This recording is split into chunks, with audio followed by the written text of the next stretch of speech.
तो आज की कहानी है खूनी दरवाज़ा दिल्ली की, जो कि दिल्ली की सबसे डरावनी जगहों में से एक है। शाम के समय राजधानी दिल्ली बेहद ही खूबसूरत लगती है। दिल्ली में प्राचीन, मध्यकालीन और आधुनिक इतिहास का मिलन अपने आप में एक अजूबा है। दिल्ली में जहां एक तरफ कनॉट पैलेस की खूबसूरती से नजरें हटती नहीं है, वहीं दूसरी तरफ राजधानी में कुछ ऐसी भी जगह हैं जहां लोग जाने से भी डरते हैं। दिन में अगर कोई उन जगहों पर चला भी जाए तो रात में जाने से कतराते हैं। दिल्ली की सबसे डरावनी जगहों में से एक है खूनी दरवाज़ा। इस दरवाजे के बारे में कहा जाता है कि रात में यहाँ से रोने और चीखने की आवाज़ें सुनाई देती है।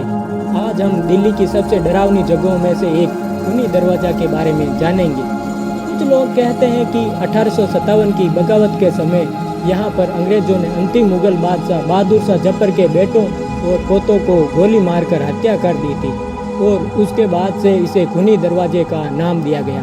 बहादुर शाह जफर के बेटे मिर्जा मुगल और मिर्जा खिज्र सुल्तान और पोते मिर्जा अबू बख्त को एक ब्रिटिश अधिकारी मेजर विलियम हॉन्सन ने गोली मारकर हत्या कर दी थी और हॉन्सन ने सम्राट का आत्मसमर्पण प्राप्त किया और अगले दिन हुमायूं के मकबरे पर तीनों राजकुमारों से बिना शर्त आत्मसमर्पण के लिए कहा था। हॉन्सन ने बादशाह के परिवार के लगभग 16 सदस्यों को गिरफ्तार कर लिया और उन्हें हुमायूं के मकबरे से एक टुकड़ी के साथ एक बैलगाड़ी में ले जा रहा था। ऐसा कहा जाता है कि इस दरवाजे पर पहुंचने के बाद सफ़ेद कपड़ा बांधे हुए हजारों गाजियों ने घेर लिया था। हॉन्सन लिखता है कि जहां तक उसकी नज़र जा सकती थी वो चारों तरफ से गाजियों से घिरा हुआ था।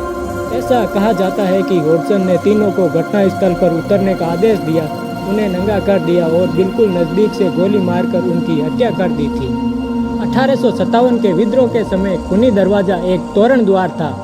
पारंपरिक अर्थों में यह कोई दरवाज़ा नहीं था। इसके बारे में एक और कहावत है कि 1739 में ईरानी शासक नादिर शाह ने जब दिल्ली पर चढ़ाई की तो जमकर कत्लेआम किया और उसकी वजह से काफ़ी खून बहा और उसकी वजह से इस दरवाजे का नाम खूनी दरवाज़ा पड़ गया।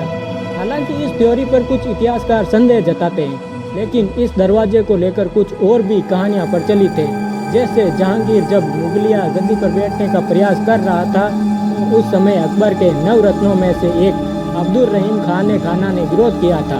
बदले की आग में जल रहे जहांगीर ने उसके 2 बेटों को मरवा दिया और लाश को दरवाजे के पास रखवा दिया। औरंगजेब ने अपने बड़े भाई दारा सिकों को मरवा दिया था और इस गेट पर उसके जनाजे का प्रदर्शन कराया ताकि लोगों में उसका खौफ बना रहे। इस दरवाजे को लेकर कई तरह की कहानियाँ हैं, लेकिन 1857 की बगावत से पहले इसका कोई लिखित दस्तावेज नहीं है। वजह चाहे कोई भी हो, लेकिन दिल्ली का खूनी दरवाज़ा आज भी लोगों के बीच में मिस्ट्री बनी हुई है।